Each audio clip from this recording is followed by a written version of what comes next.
Thank you very much, everybody. What a great song that is, but we'll cut it a little short because we have some business to discuss. What a group of smart ones we have in front of me today. That's about as good as it comes up here, the brain power, the greatest power of them all, the brain power. Well, I'm thrilled to be here with so many tech leaders and luminaries as we take historic action to reassert the future which belongs to America, always has belonged to America. We just lost sight of it on occasion. And I just want to start by stating that we've just concluded our big trade deal with Japan and numerous other countries in addition, as you know. But on the Japan deal, because it was literally just signed, letter was just signed, it gives us a sort of signing bonus. So I'll bring it into sports talk, a signing bonus. Like you have signing bonuses too, I understand. Getting a lot of money, 100 million, that's not bad. But that's not as good as the signing bonus we got. We got a $550 billion signing bonus for the country.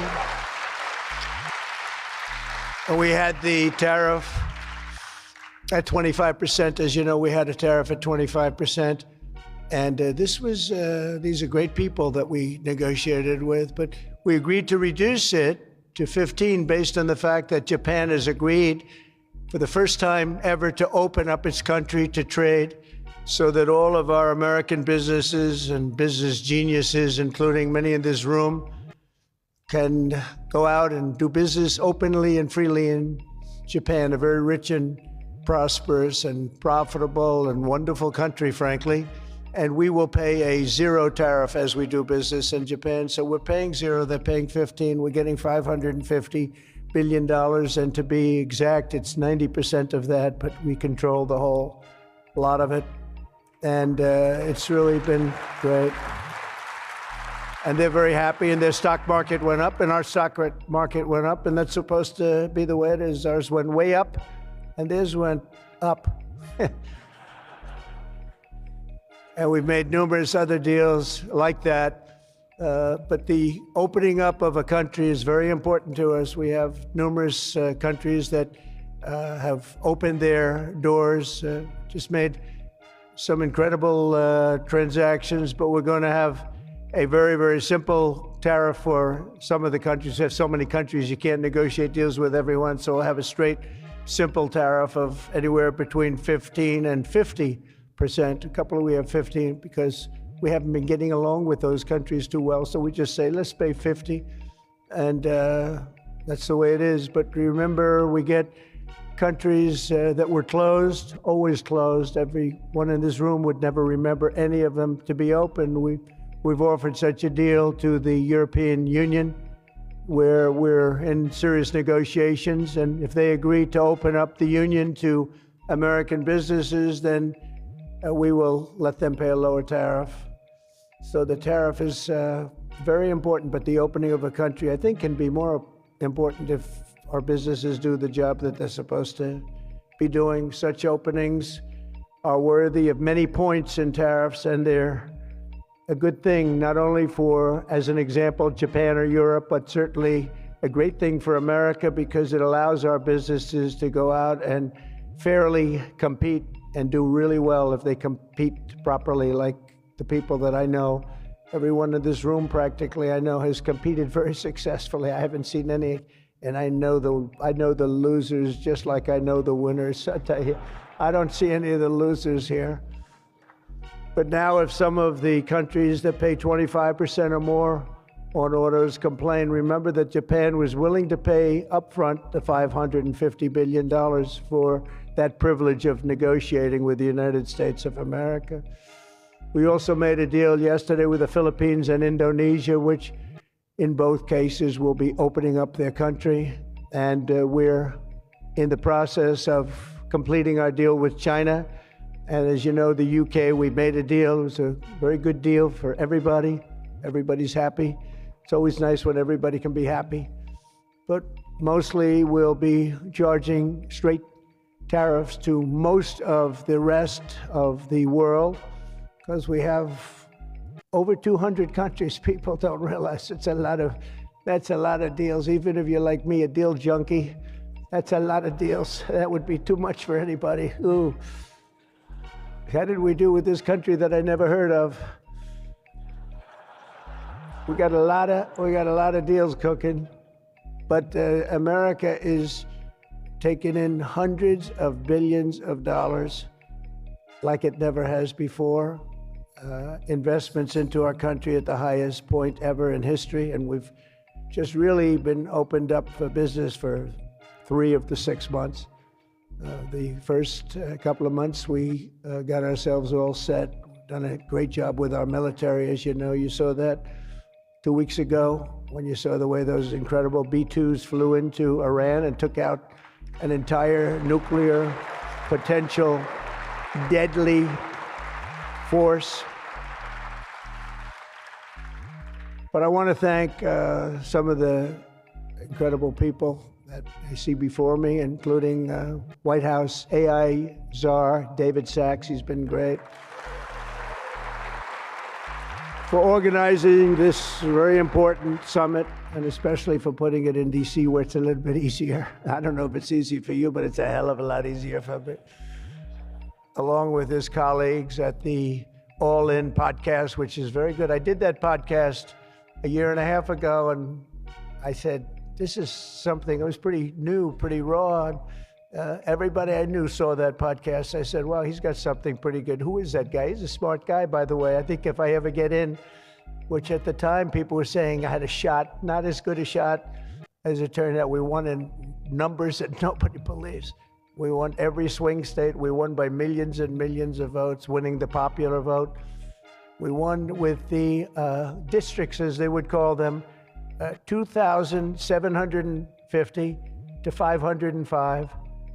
And that's why the map is almost completely red, except for a couple of little blue areas on each side of it. But it was a great experience, frankly, for me. And hopefully it's a great experience and been a great experience for our country, because they're saying we had the greatest 6 months that a president has ever had, the opening 6 months. And I'm not even sure, maybe 6 months. I'm not sure it's the opening, but let's call it the opening 6 months. It sounds a little bit nicer. I want to also say hello and thank to Chamath and his wonderful wife, Nat. Thank you very much for being here. Thank you very much. It was great seeing you again. Great couple. David Friedberg and even, as we know, Jason Calacanis. I say even. Thank you, Jason. Thank you, Jason. I appreciate that. Yeah, he's a good person. Thanks as well to the Hill and Valley Forum and our future Undersecretary of State, Jacob Hellberg. Good work. Good. Stand up, Jason. Good.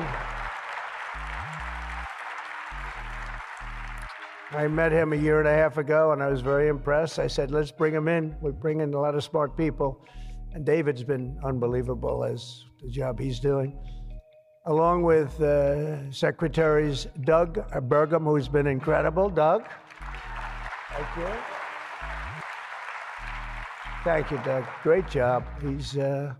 He's producing low-cost energy. We're down to $64. I want to get it down a little bit further if we can. I don't know if the oil companies love that or not, but we want to have very inexpensive electricity so that you can power up the plants, because you need more electricity than any human beings ever in the history of the world. When I heard what you really need, I said, you got to be kidding. Double what we produce right now for everything, right? I don't know, Jensen, you're going to have to explain that to me someday, why they need so damn much.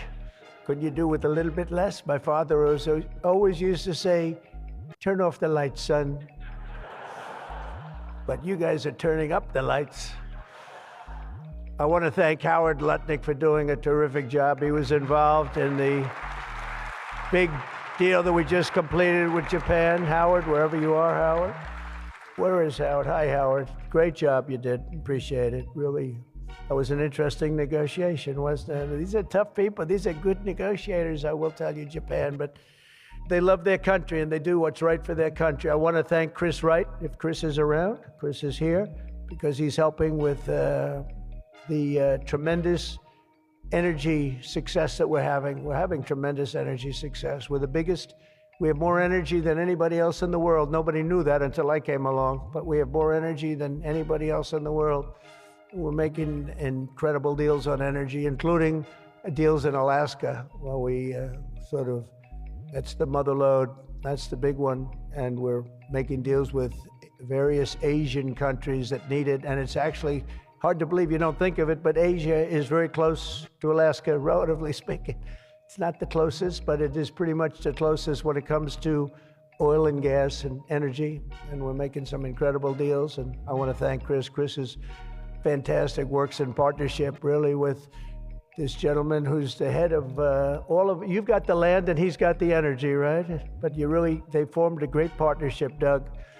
So that's one of the greatest partnerships I've seen in a long time. They work hand in hand and they have done a great job. Administrators, Kelly Loeffler, I think, is here. Kelly, thank you very much. Hi, Kelly. Thank Kelly.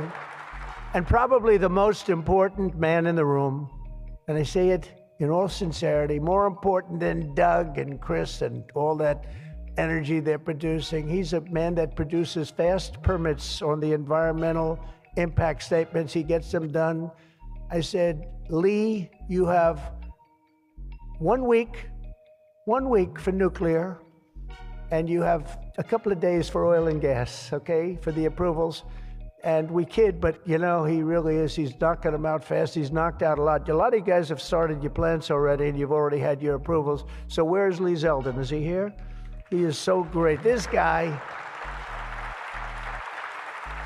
he is so great. That's why he has a slightly better seat than I gave to Doug, you see? Nah, he's doing a fantastic job in a lot of ways, but he's doing a great job, and he's getting fast permits, and safe and good and everything else, but he's moving them along rapidly, already given some. And one of the most exciting things we'll talk about in a second is the fact that you're going to build your own electric producing plants when you build whatever you're building. And it's different things, including automobile factories, which are going up all over the place. You'll see them starting soon. They're moving into our country because of the tariffs, because they don't want to pay the tariffs. They're moving into our country at a record speed. But the ability to build your own electric plant, not having to rely on a 100-year-plus old grid. And then if you have electric capacity extra, you're going to sell it into the grid, make some money, but you'll sell it right back into the grid. Director of the Office of Science and Technology Policy, Michael Kratsios. Michael, thank you very much. Thank you, Michael. As well, it's supposed to be taking a vote right now, a big vote. Senator Ted Cruz. Is Senator Cruz here? Oh, look at my senator. Why aren't you voting? I think we lost David McCormick, who's voting. So is David here? Because you're supposed to be voting, Ted. I don't know. I'll tell you what, this man works hard. Ted works hard, and he works good. And a very special thanks to some of the top industry leaders here, including somebody that's amazing. I said, look, we'll break this guy up. This is before I learned the facts of life. I said, we'll break him up. They said, no, sir, it's very hard. I said, why? I said, what percentages of the market does he have? Sir, he has 100%. I said, who the hell is he? What's his name? His name is Jensen Huang, NVIDIA. I said, what the hell is NVIDIA? I've never heard of it before. He said, you don't want to know about it, sir. I figured we could go in and we could sort of break them up a little bit, get them a little competition. And I found out it's not easy in that business. I said, supposing we put the greatest minds together and they work hand in hand for a couple of years. He said, no, it would take at least 10 years to catch him if he ran NVIDIA totally incompetently from now on. So I said, all right, let's go on to the next one. And then I got to know Jensen, and now I see why. Jensen, will you stand up? What a job. What a job you've done. Man. Great. He's a great guy, too. Lisa Su of AMD. Lisa? Thank you. Congratulations. Great job. Sham Sanikar of Palantir. We buy a lot of things from Palantir. Where are you? Are we paying our bills? I think so. We just made a deal with the European Union where they're going to pay the United States of America 100% of the cost of all military equipment. They're going to ship it to the European Union, and then they'll distribute it, and much of it will go to Ukraine. It's been a long time since you've heard those words, because we're in for $350 billion. But now we send it to Europe, and Europe pays, and they were great. We had a tremendous NATO meeting a few weeks ago, and it was pretty amazing, actually, what happened. They agreed to go from 2% to 5%, and they had 2% where they didn't pay. They have 5% where they've already paid. That's a big difference. That's trillions of dollars, actually, trillions. But they're going to spend that money in the United States with our defense companies, and we're going to send it to them, and they'll distribute the equipment that we send. So that's the way it should have been 3 years ago, frankly. And Jeff Sprecher, the other half of that incredible family, is he here? Is he here? He's a fantastic guy, international, intercontinental exchange, and he's been a friend of mine for a long time, the husband of Kelly, who's really doing a good job. You are really doing a good job. Small business, which is actually big business if you add it all up, right? It's probably the biggest bank there is, but they call it small business, and she's done a fantastic job. Thanks, Kel. Say hello to Jeff. As we gather this afternoon, we're still in the earliest days of one of the most important technological revolutions in the history of the world. Around the globe, everyone is talking about artificial intelligence. I find that too. Artificial, I can't stand it. I don't even like the name. You know, I don't like anything that's artificial. So could we straighten that out, please? We should change the name. I actually mean that. I don't like the name artificial anything, because it's not artificial. It's genius. It's pure genius. And its potential to transform every type of human endeavor and domain of human knowledge, from medicine to manufacturing to warfare and national defense. Whether we like it or not, we're suddenly engaged in a fast-paced competition to build and define this groundbreaking technology that will determine so much about the future of civilization itself, because of the genius and creativity of Silicon Valley. And it is incredible genius. Without question, the most brilliant place anywhere on earth. America is the country that started the AI race. And as President of the United States, I'm here today to declare that America is going to win it. We're going to work hard. We're going to win it.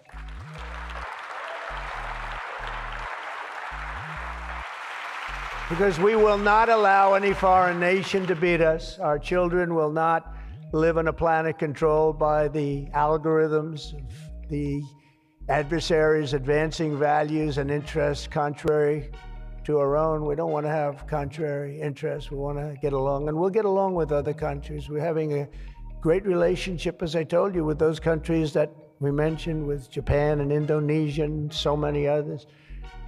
The European Union, we're getting along very well with China. A lot of respect for President Xi. We have a great relationship, and we'll see how it all works out. But we're getting along with countries it's really been pretty amazing, I will say that, and it's a good thing. It's a good thing, not a bad thing. So from this day forward, it'll be a policy of the United States to do whatever it takes to lead the world in artificial intelligence, such an important thing happening. This is really something that nobody expected. It just popped out of the air, and here we are. But we will defend our nation, our values, our future, and our freedom, and it will be really great. But what we really need to be successful is a very simple phrase called common sense, and that begins with a common sense application of artificial and intellectual property rules. It's so important. You can't be expected to have a successful AI program when every single article, book, or anything else that you've read or studied, you're supposed to pay for. Gee, I read a book, I'm supposed to pay somebody. And you know, we appreciate that, but you just can't do it because it's not doable. And if you're going to try and do that, you're not going to have a successful program. I think most of the people in the room know what I mean. When a person reads a book or an article, you've gained great knowledge. That does not mean that you're violating copyright laws or have to make deals with every content provider.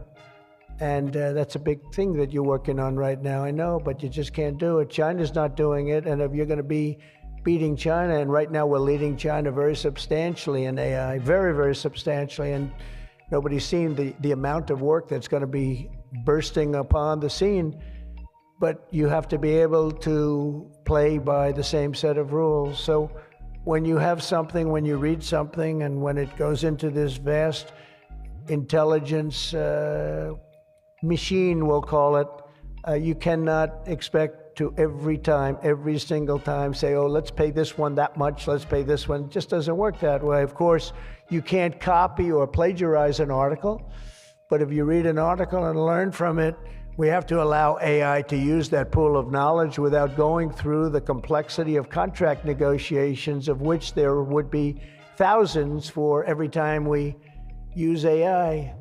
We also have to have a single federal standard, not 50 different states regulating this industry of the future. And some people would say, gee, that's an unpopular thing to say. I was told before I got up here, this is an unpopular thing because some people, they don't want that. But I want you to be successful.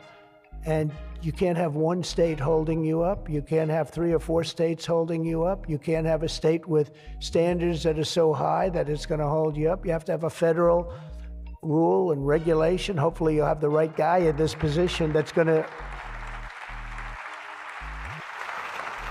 supplant the states. If you are operating under 50 different sets of state laws, the most restrictive state of all will be the one that rules. So you could have a state run by a crazy governor, a governor that hates you, a governor that's not smart, or maybe a governor that's very smart, but decides that he doesn't like the industry and he can put you out of business because you're going to have to go to that lowest common denominator. We need one common sense federal standard that supersedes all states, supersedes everybody, so you don't end up in litigation with 43 states at one time. You got to go litigation free. It's the only way. And we also have to watch Europe, Asia, and all foreign countries so that they don't make rules and regulations that likewise make it impossible for you to do business, and where you'd have to make everything in AI cater to them, because again, you'd have to cater to the toughest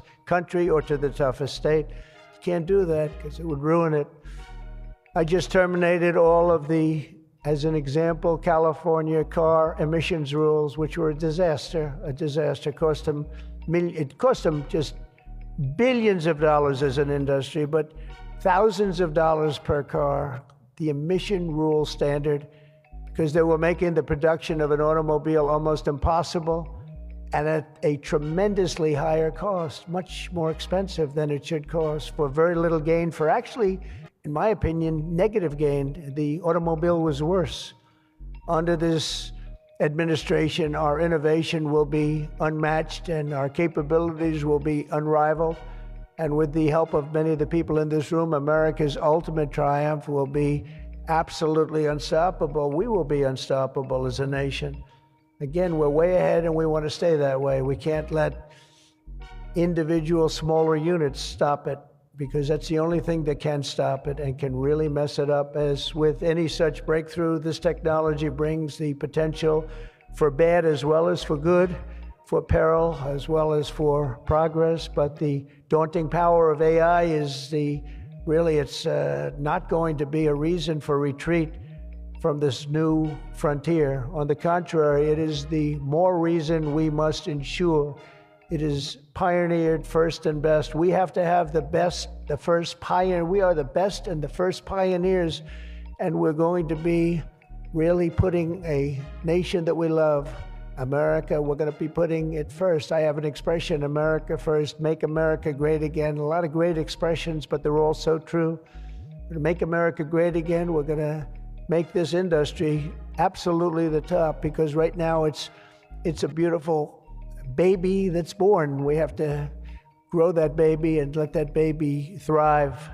We can't stop it. We can't stop it with politics. We can't stop it with foolish rules and even stupid rules. At the same time, we want to have rules, but they have to be smart. They have to be brilliant. They have to be more brilliant than even the technology itself. Surely there will be challenges on the path ahead, but together we will meet them and transcend them all. We are Americans, and we are Americans first. I have a couple of people I know that don't happen to be from here, but I wish you a lot of luck anyway. I'm looking at 3 people that are not Americans, but they're very good people. Please treat them nicely. But we do not shrink from the future or cower in the face of uncertainty. We dominate the future, we conquer new frontiers, and we control our own fate. And we determine, by doing that, our own destiny. Winning this competition will be a test of our capacities unlike anything since the dawn of the space age. I believe that. It's hard to believe as the president, the amount of enthusiasm for this one industry. I mean, I can talk about cars where we're doing incredibly well. We have car companies moving in all the time, but I talk about other industries. Everybody's saying this is going to dominate the world. It's going to dominate every industry that ever conceived. I don't know if that's true. I don't know if it's true, but I can tell you that a lot of very brilliant people think it is true. It'll dominate everything. It will challenge us to marshal all of our strength and flex the muscles of American ingenuity and resolve like probably never before. It will require us to blast through obsolete systems, cut through thickets of regulation. We got to get rid of some of the regulation, but we want good regulation and rebuild the industrial bedrock of our country.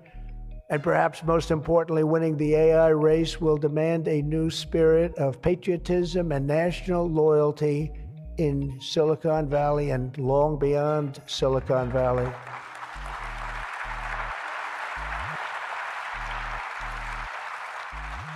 For too long, much of our tech industry pursued a radical globalism that left millions of Americans feeling distrustful and betrayed. And you know that, everybody knows that, everybody in this room certainly does. Many of our largest tech companies have reaped the blessings of American freedom while building their factories in China, hiring workers in India, and slashing profits in Ireland. You know that? All the while dismissing and even censoring their fellow citizens right here at home. Under President Trump, those days are over.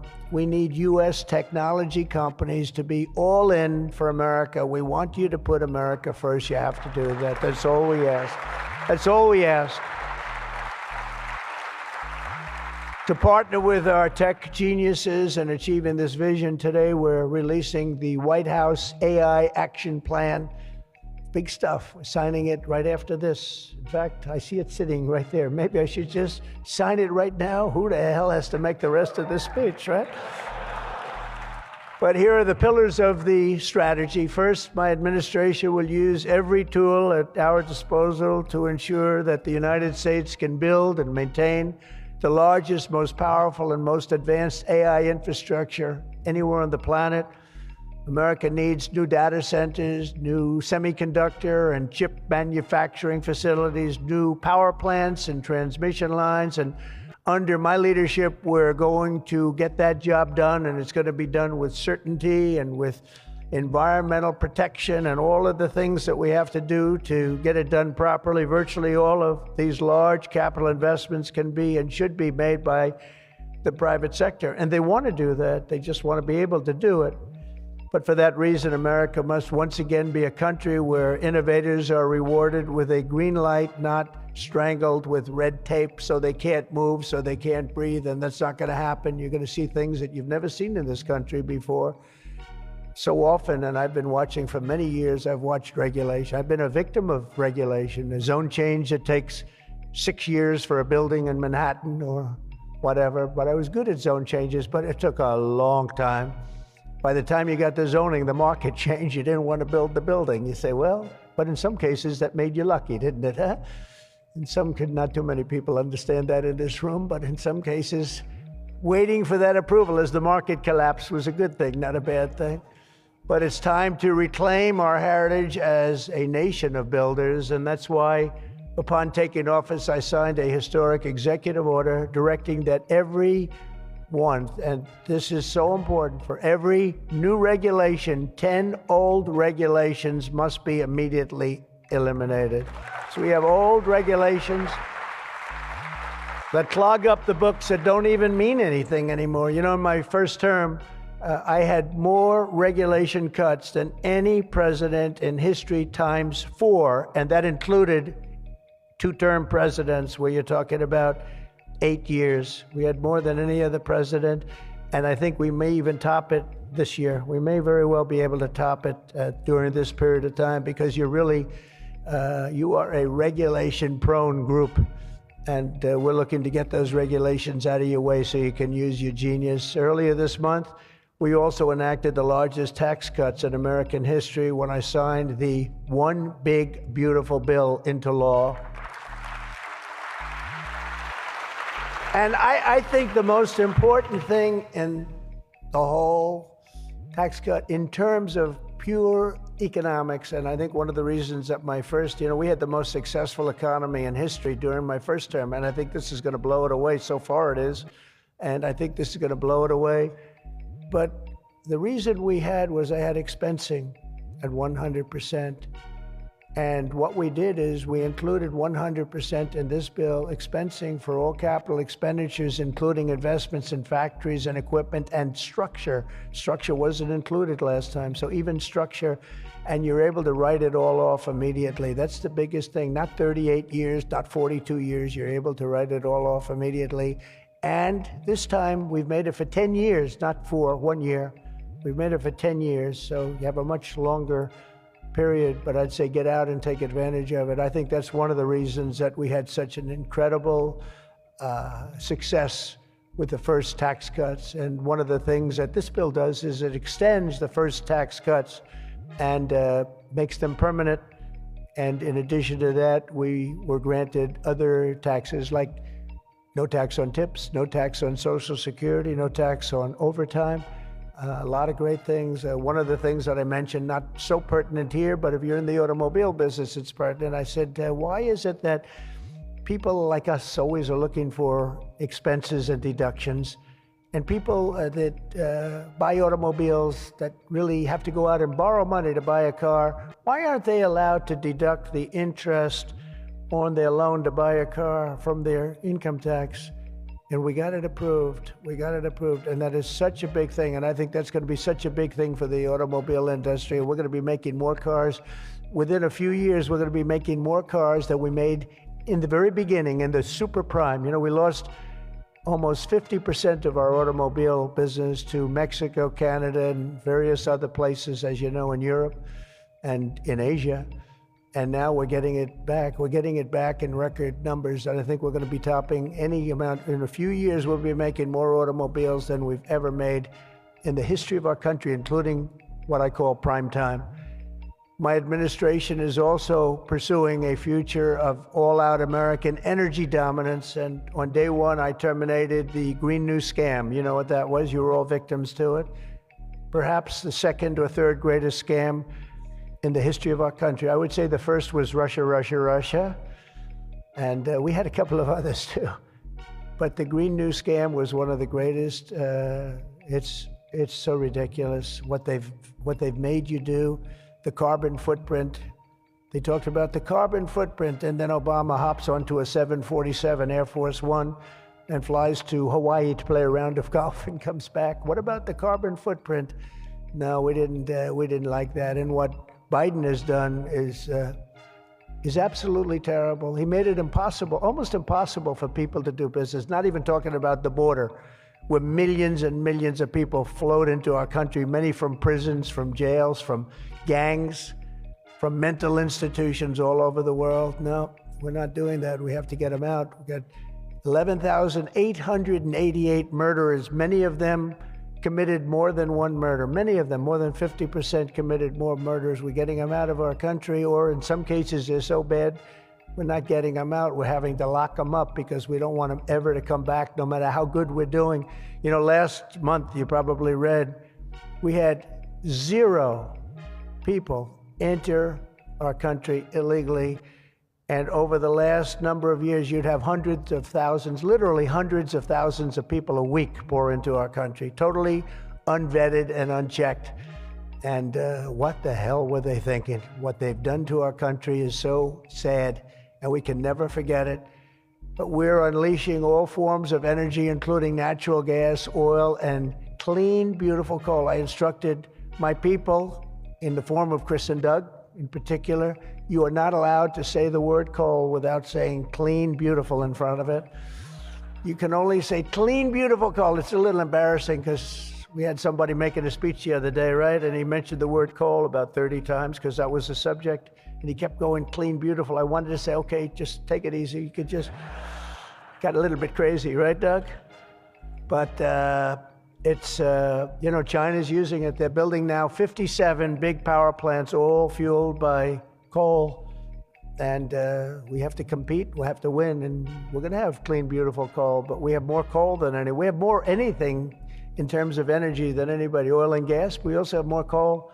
In May, I also signed an executive order to rapidly begin construction of safe, reliable nuclear reactors. That's a big thing now. And many of you are going to be using nuclear. You know, I had problems with nuclear. I saw some of the things, but what they've done with nuclear is like what you've done with AI and other things. It's incredible, actually. It's long-term, it's inexpensive, it's safe. What they've done is really amazing. So we opened up the industry, very strict rules, but we opened up the industry, and some of you are going to choose nuclear over oil and gas or whatever it might be. Under the last year of Biden, China added 11 times as much power generation capacity as did the United States. Can you imagine that? 11 times. Under the Trump administration, we will be saying those very famous campaign words, drill, baby, drill, and build, baby, build. And we will be adding at least as much electric capacity as China. We think we're going to catch them and maybe even have something a little bit extra. They're going very rapidly, but so are we. And we'll be doing at least as much, and every company will be given the right to build their own power plant. So when you build, you can build your power plant with it, and you are essentially going to become your own utility. It's a utility to yourselves.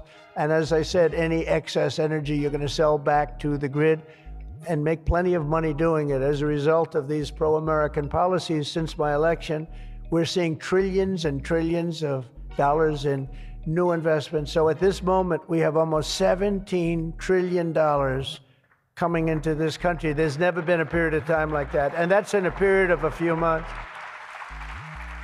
In a few months, Meta, Amazon, Google, Microsoft are all investing $320 billion or more in data centers and AI infrastructure this year. Those companies are really, they're really going at it, and they're very smart people, very good people. I got to know a lot of them. You know, I didn't like them so much the first term when I was running. I wouldn't say I was thrilled with them, but I've gotten to know them and like them. And I think they got to like me, but I think they got to like my policies maybe much more than me. NVIDIA has committed $500 billion over the next 4 years. Thank you, Jensen. I'm sure that'll be a good investment. If you're doing it, it's good. Thank you very much. It's a great statement. Last week, I was in Pennsylvania as 20 companies announced $92 billion with David McCormick, senator, great guy from Pennsylvania. $92 billion in energy and data center projects, including what will soon be the largest natural gas power plant anywhere in North America. They're going to town. It's already under construction, the largest in North America by far. For decades, we had leaders who spent their time focused on building up foreign nations. Under the Trump administration, we are going to have leaders who are going to build up our nation. This colossal investment in AI infrastructure and many other industries, for that matter, such as automobiles and so many other things, will also create thousands and thousands of great-paying jobs, the kind of jobs we want, including lots of blue-collar jobs. And you know, our numbers are very good right now, but wait till you see these numbers in 2 years from now. It will mean higher wages and more opportunity for millions of energy workers, HVAC technicians, engineers, electricians, and the hardworking citizens who make our country run. These are great people that make our country actually run. To ensure America maintains the world-class infrastructure we need to win today, I will sign a sweeping executive order to fast-track federal permitting, streamline reviews, and do everything possible to expedite construction of all major AI infrastructure projects. And this will be done. You will get so good a service in so many ways, not only from Lee with the environment, but you need many other types of permits, and you're going to go so fast. You're going to say, well, wait a minute, this is too fast. I didn't expect to go this quickly. This is a problem. I may cause a problem in opposite, but including factories, data centers, and power plants of all kinds, the United States will have total industrial and technological supremacy.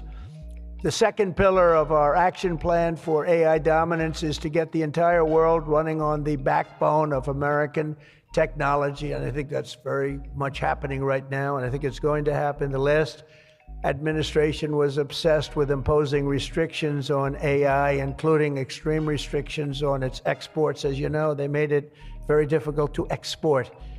This alienated American partners and drove even our friends into the arms of China and other countries. That's why upon taking office, I repealed the so-called Biden diffusion rule. Can you imagine that? That crippled American AI exports, the Biden diffusion rule. I wonder who came up with that name, because he has no idea what it is. He had no idea what it was. He came up with a rule. I wonder who drew that one. I wonder, was that signed by the auto pen, I think, because they went to him and said, we're going to do a diffusion rule. Mr. President, what? It's okay, the auto pen will take care of it. It's one of the greatest scandals in the history of our country, let me tell you. Under my administration, we will maintain necessary protections for our national security, but we will never forget that the greatest threat of all is to forfeit the race and force our partners into rival technology. We're not going to do that. We're not going to do that. Okay? Not going to let that happen. That could be the end. When I traveled to the Middle East in May, every leader I met was thrilled to do business with American tech firms and with America, and they were all thrilled to meet me, believe it or not. It's hard to believe, isn't it? But they were. By the way, most powerful woman in the world is here today. Susie Wiles, stand up, please. Susie Wiles, Chief of Staff. She can take out a country with a mere phone call. No, they just voted her the most powerful woman anywhere in the world. She might be the most powerful person in the world, I think. But she's done hasn't she done a good job, though, huh? Good. But we're going to come home with trillions and trillions of dollars in deals, and that's the way it is. But the King of Saudi Arabia, I met three great leaders. I went to three countries predominantly. King of Saudi Arabia said, and I can say that Qatar and UAE, the leaders, brilliant guys, great people, they said the same thing. They said, you know what, that 1 year ago, your country was dead. It was a dead country. They were looking at China, they were looking at other places, but you had a dead country. And today, Mr. President, you have the hottest country anywhere in the world. They said that, and they meant it so strongly. And when I went to NATO 2 weeks ago, where we made the deal where they pay 5% instead of 2%, they said the same exact thing. They said, boy, I tell you what a difference it is. It's a year ago, you people were dead. We didn't think you were going to make it as a country. Today, you're the hottest country in the world. They talked to me. I've never had anybody come up, sir, you have to let men play in women's sports. I've never had it. I deal with hundreds of thousands of people. Every time I talk to somebody, they talk about AI, they talk about everything, but they've never said, you got to allow, this is ridiculous. Men should be allowed to play in women's sports.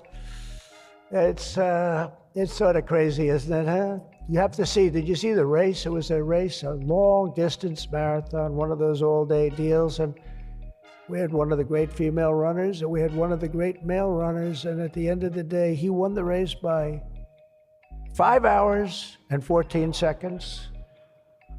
They waited around for the really good athlete female. It's very demeaning to women, I want to tell you that. But they waited, her parents were waiting for hours. Somebody said, why don't you go back to the hotel and sleep for a few hours and come back and meet your daughter? This is what they do. You got to see the weightlifting records, though. They're the best of all. A woman lifted 212 pounds. It was a world record. It held for 18 years. And now a man who transitioned came up and looked at the bar. How much is it? 212 pounds. Oh, let me try it. Bing, bong. I think he broke the record by 109 pounds. It's going to be a long time. It's going to be a long time before a woman catches that. And these are great athletes and great people, and it's demeaning. And who the hell wants this? We're off of that whole standard, because I just tell you those as examples. We're off of it. The reason the last administration was so eager to regulate and restrict AI was so they could limit this technology to just a few large companies, allowing them to centralize it, censor it, control it, weaponize it. And they would weaponize it. A very dishonest group of people. You probably saw that because we caught them in the act. We really caught them. We had it before, but now we really have them. We have it where it counts. But this is the exact opposite of my approach. The unique strength of the American tech industry has always come from its startups and small tech. It comes through small. Jensen was small. Were you ever small? I think so. When you started in your bedroom, I think you were small, right? He started as very small, and now he's really become very amazing. If you regulate them too much, you kill the source of American genius and technological power. I believe that. Joe Biden had a plan to lose the AI race. I think he wanted to lose it because his plan would never have worked. It would have never been successful. You would have spent a lot of money and you wouldn't have been able to win. They didn't allow you to win, but we have a plan which only admires and respects the winners. Every citizen should take incredible pride in the inspiring feats of American innovators who are pushing the bounds of human knowledge and achievement. The people of OpenAI, Google, Meta, and countless startups are proving once again that America is impossible. You are just impossible to beat. You're not going to be beaten. We're not going to let that happen.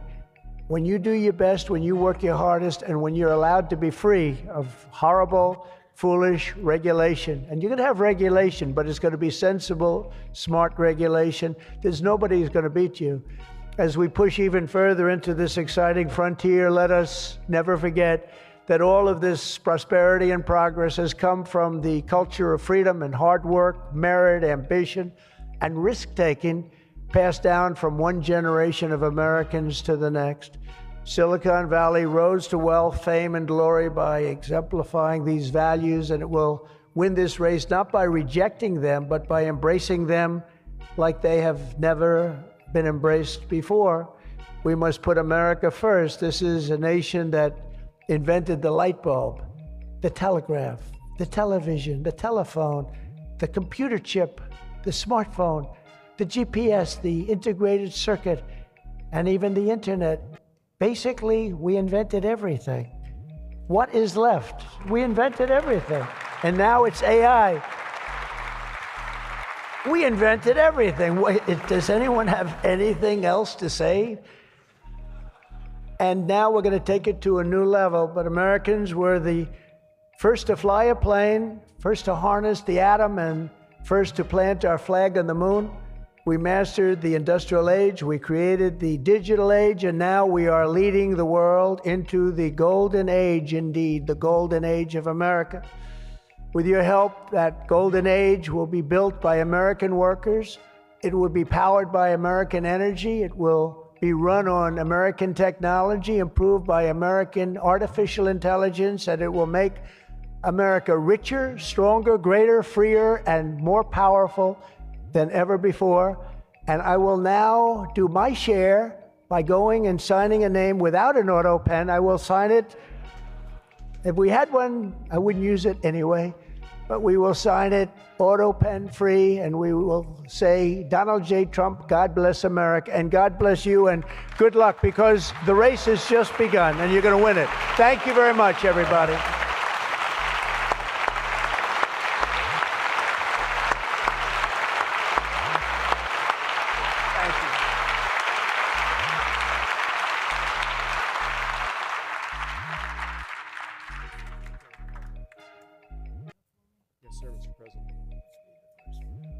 Mr. President, the first executive order that we've prepared for your signature today relates to federal permitting for data center infrastructure. As you mentioned during your speech, this is a crucial issue affecting the entire AI industry.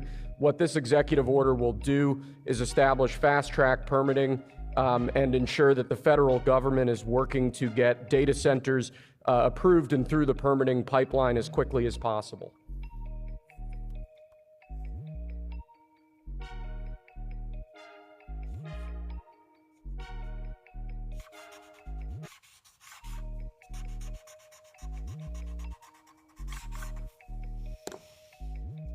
Okay.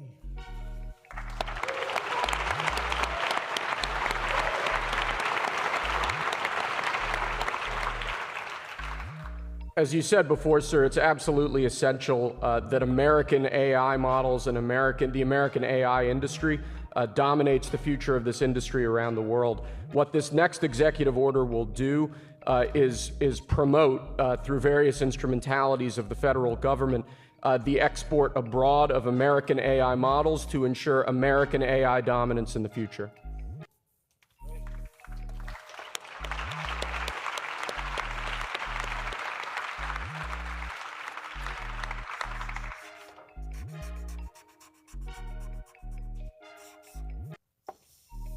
Okay.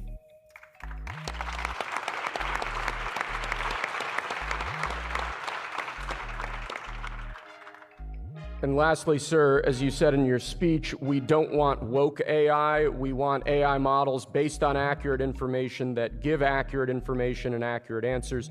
This executive order will ensure that when the federal government procures or promotes different AI models, that those AI models are ideologically neutral, that they don't embrace wokeism and critical race theory and all of these terrible theories that have done so much damage to our country.